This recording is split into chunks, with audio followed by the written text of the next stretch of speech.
I've been living here approximately 4.5 years.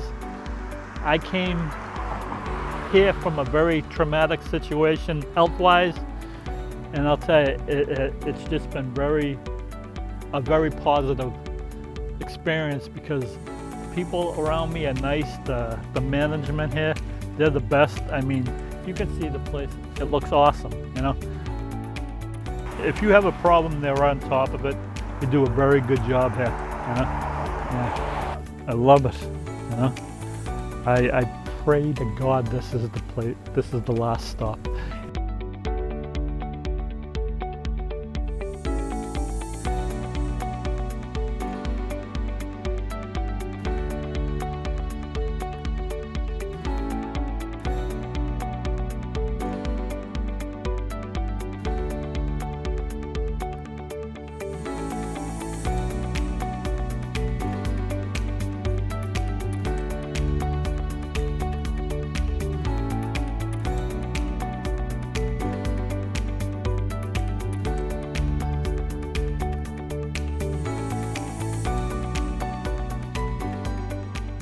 Hello, and welcome to Moving Forward Together with Equal Justice in Needham.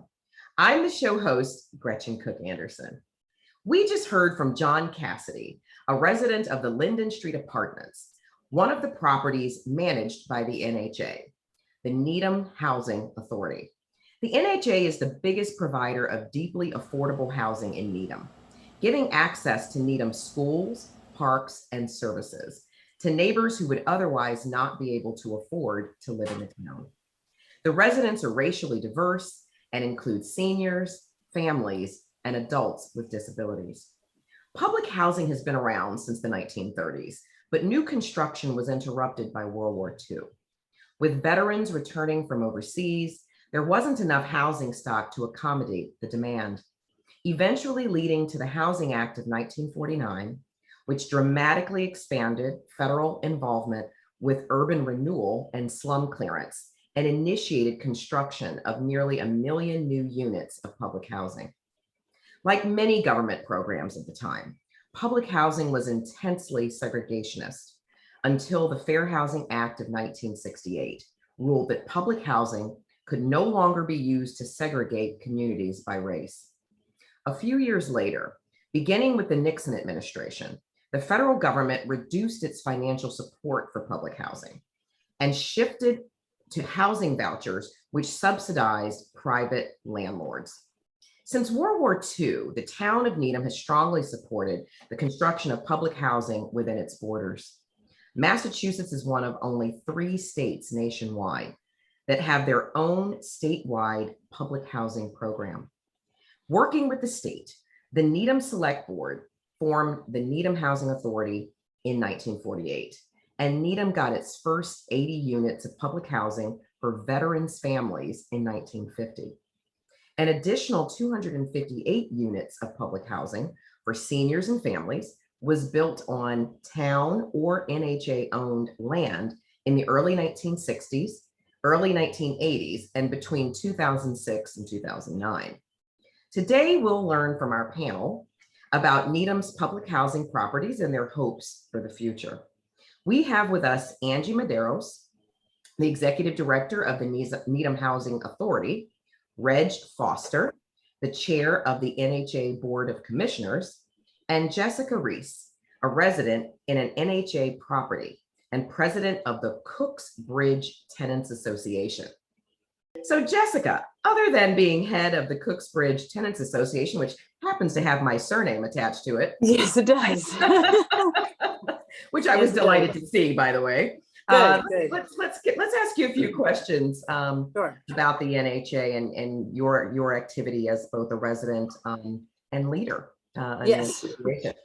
How long have you been a resident of NHA housing in Needham, and which neighborhood do you live in? So I live in Captain Robert Cook, which is on the border of the Newton-Wellesley line. Wellesley is actually my backyard. But I lived here, my son was 4 months when we moved in. He just turned 17 in July. So it'll be 18 years in November when we moved in. Oh, wow. Been here a long time. Yeah. I see your kids are somewhere in the same age of mine. So that's wonderful. Yeah. What has your experience been like, over these last many years? So I actually have had a great experience. I've had no issues with any neighbors, no issues with any, anybody in the office. The administration throughout the years have been very accommodating. I have been able to move different units because I started with a 2-bedroom when I had one child, and then when I had multiple, I have 4 total now. So I'm now in a 4-bedroom unit, which is like an upstairs, downstairs townhouse kind of type thing. Yeah, that's been good. And why did what led to you becoming involved in the Tenants Association? I'm kind of curious about that. So when I first moved here, we had a tenants association. I didn't know anything about it. I was young, didn't know, didn't quite understand all of it, didn't really get involved. But a couple years ago, 2019, prior to the pandemic, we had a new administration come in, all new people, all new faces. And unfortunately, we got a lot of people just coming in with different complaints and different types of things. And one of the things that kept coming up was that we have no tenants association. And so I spoke with a couple other neighbors and we tried to figure out how we could do it and get it going. And it got shut down in 2020. However, we're still working. We still, met on Zoom when we could. We still tried to do as much as we could. And we're still in the early phases of getting things rolling. But we are more active as of, I'd say, within this year, now that we're able to gather together and whatnot. But it was just hearing other neighbors, constant just issues that they were having, that they felt like they weren't being heard, or, that they just felt like things weren't going the way that they usually had gone. And, the only way to really back a tenant is, for the best part of it, is to have a tenants association. I never understood it until now, the amount of rights that I have as a tenant, even in public housing. It's actually kind of big. It's a lot. And I don't know even half of it, but I know it's a lot. But that was why we started back up again. So. Oh, that's wonderful. I love your sense of advocacy. So I'm very new to this whole thing, but I'm willing. That's for sure. Well, I'm telling you, the passion is half the battle. So yes, it sure is. I love it. I absolutely love it. And so, what would you like to see in the future for the Housing Authority? I mean, thinking about the work that you've, become active in, right. What are your hopes? So, my hopes personally as a resident, I would like to see a little bit more time and effort put into the maintenance of the units. That's a major issue that we have right now, is just the maintenance. I'd like to see, as a president of the Tenants Association, for us to be able to create a relationship between the administration and the residents and the commissioners, and just kind of get everybody all on one page, so we're all connecting. There have been many, many benefits that I've even seen as a resident by staying here as many years as I have. And eventually I'd like to move on and move out when my kids are, out and whatnot. But as far as the residents that may have to be here longer than I do, I want them to be able to build a relationship with the administration. So if something doesn't go the way that they planned in their life, they know that they're always going to have a house or a home, a roof over their heads or over their kids' heads, and not have to have any added stresses of maintenance or, issues with people in the office, or, just relationships with neighbors, simple things. Yes. And so, I thank you as a member of the wider community for the work you're doing. So what I want to do now is I'm going to shift a little bit to Angie and Jessica. I want to thank you really for such commentary. Really appreciate it. When I took over the Housing Authority, there was a lot of non-compliance issues. And I think by me tackling that, it has, it's caused a kind of like a rift between residents in the management because of having to rectify all the situations that were left in non-compliance when I took over. But it's a work in progress. It was, I expected it. And I'll continue to work at building that relationship between my staff and the residents. So Angie, what are the NHA properties and who lives there? So the NHA has 6 different properties, which are state and federally funded. We'll start with the NHA state developments. We have the Linden apartments, and we also have chamber apartments that house elderly and disabled of mixed population.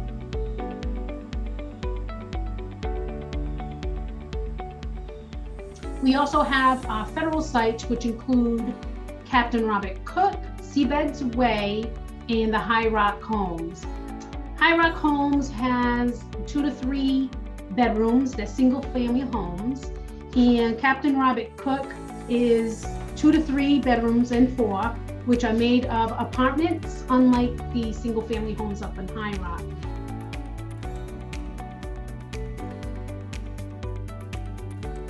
And then the Seabed Way unit, they house the elderly and the disabled population.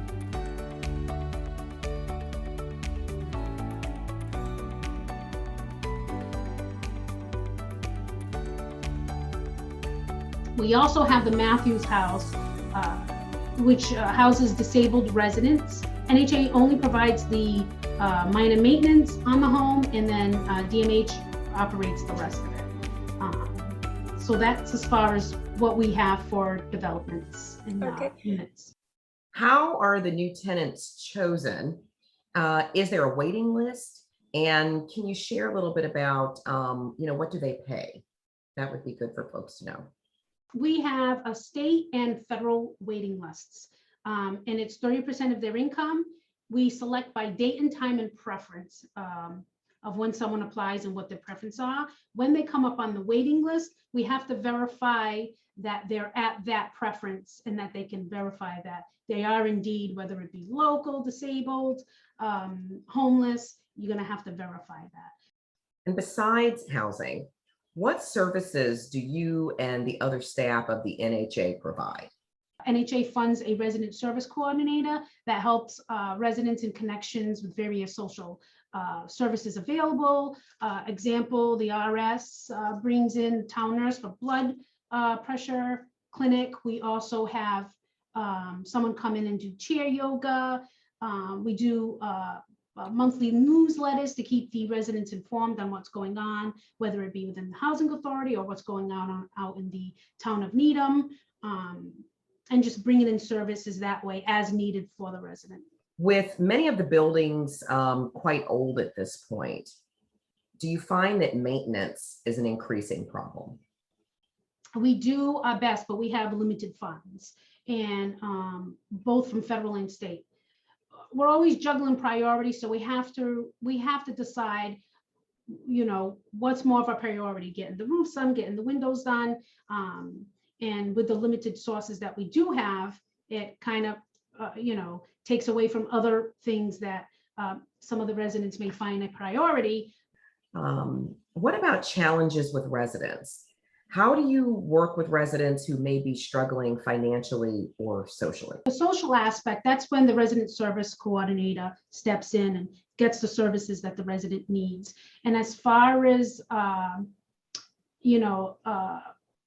the financial aspect of it, when a resident comes in and states that there was an income change, we'll perform an interim based on what they're receiving as far as income. If they're not receiving any income, then their rent goes down to zero rent, so they wouldn't have a rent. So we'd adjust their income accordingly to the 30% of what they would pay. Angie, I just want to thank you for, you have a big job, and I'm sure a ton to do. And I certainly respect all the work that you are doing, have done, and hopefully will do in the future. So I just wanted to share that. I have to say the town of Needham, their outreach for the Needham Housing Authority is wonderful. You don't really see that. So I would like to say that I appreciate the town and all the agencies that did reach out and help with issues that we've had. Okay, so at this point, I'd like to turn to Reg. Reg, I have a few questions for you, if you don't mind. What's the mission in your view, or as it's written even, what's the mission of the NHA? Thanks, Gretchen. Thanks for having me. I've always defined the NHA as having two key missions. The first and most important is to provide a decent, safe, and affordable housing for low to moderate income families and individuals. In other words, to be an excellent landlord and keep the trains running on time. But the second and equally important mission is to be an advocate for and creator of more deeply affordable housing in Needham.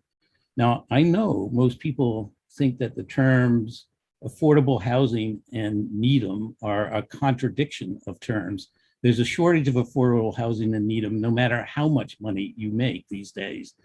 But when I speak of low and moderate income families and individuals, here's what I mean. The majority of our tenants are making about 30% of what's called the area median income, or AMI.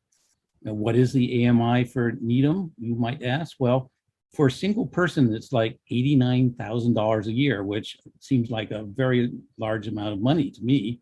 And for a family of four, and I don't know what it is for a family of six that we just heard Jessica refer to, but for a family of four, it's $139,000 a year.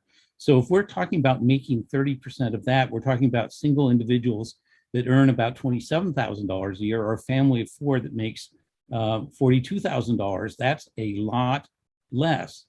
And what the Needham Housing Authority does is make it possible for these individuals and family to afford living in Needham.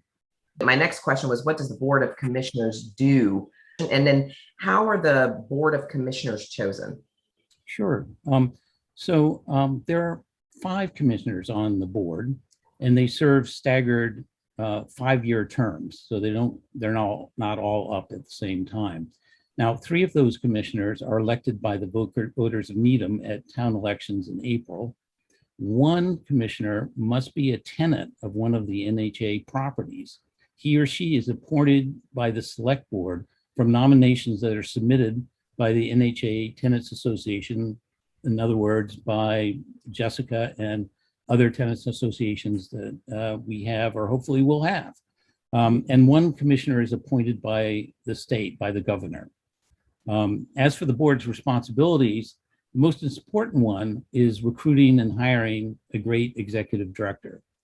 Other ongoing responsibilities include setting and updating policies and goals, reviewing and approving budgets, oversight to ensure that the NHA is meeting, its myriad complex statutory, regulatory, and contractual obligations, monitoring the month-to-month financials, approving expenditures, reviewing the annual audits, annual performance evaluations of the executive director, of course. In short, general oversight of all the NHA activities. The other key responsibility of the Board of Commissioners is, as I said before, to advocate for deeply affordable housing in Needham and to provide the leadership in the town to preserve and expand affordable housing. This fall, as we ramp up our modernization and redevelopment initiative, we expect to be doing considerable outreach to solicit input from citizens, neighbors, tenants and tenants associations, town departments, and other boards on what our priorities should be. That's pretty much what we do in a nutshell. Wow, interesting. Okay. And you mentioned that there's always at least 1 tenant who's part of the commissioners as well. That's right. We've always had a tenant commissioner. That's excellent. I love how the tenants have a voice on the commission. Yes. That's wonderful. But the importance of the tenants associations in helping us really figure out how to make do with our limited resources and make the world a better place for our tenants and residents, that's really important to me. How does Needham benefit from NHA properties, in your opinion? Well, several ways. First off, NHA housing units are an important source of diversity in Needham and for our schools. Overall, approximately 30% of our residents are minorities of people of color, as compared to overall about 17% for Needham as a town. Secondly, young families who want to live in Needham, perhaps they grew up in Needham, are shut out because of our skyrocketing housing prices and limited amounts of rental housing. Having publicly subsidized housing units helps relieve that pressure at least a little bit. And the same can be said and goes for seniors and disabled individuals who might also have family connections in Needham. Their only source of income may be Social Security or disability payments, which is way, way less income than is needed to afford a market rate rental unit here. The third important benefit has to do with a state law known as Chapter 40B. Basically, what Chapter 40B says is if Needham doesn't have at least 10% of its housing units classified as quote unquote affordable, then developers, outside developers, can override local zoning control by the Needham Planning Board, the Board of Zoning Appeals, and town meeting. Now, the Massachusetts Department of Planning and Community Development, who keeps track of these things, has classified 1,400 units of Needham's 11,000 units as affordable, or about 12.7%. So because all 336 of NHA's housing units are classified as affordable, we are principally responsible for boosting our percentage over the 10% threshold, allowing Needham to retain local control. Whereas these units that are built by these 40B developers, they get to build whatever they want, but only up to 20 or 25% of the units are actually really affordable. How are all the NHA programs funded? And does the town, kind of in follow up to that, does the town provide any of those funds? Well, every year, NHA receives operating subsidies, i.e. money from the state and from the feds. So the rent we collect only covers about overall 50% of our operating expenses and our capital improvement expenses. So we have every year what I call a P&L, profit and loss going on, a gap, and that's filled by subsidy dollars from either the state or the feds. Now, as for the town of Needham, the town does not provide any money for these operating subsidies, which cover our year-to-year operating losses. No town taxpayer dollars are involved. But, however, the town can be a critical source of funds when the NHA does any modernization and redevelopment of our units. For example, between 2006 and 2009, the Housing Authority redeveloped 20 rundown bungalows in the High Rock neighborhood. And we tore them down and built 20 brand new duplexes, all family housing. To help fund this project, Needham provided us almost $1 million of Community Preservation Act funding. And we could not have done the project without that.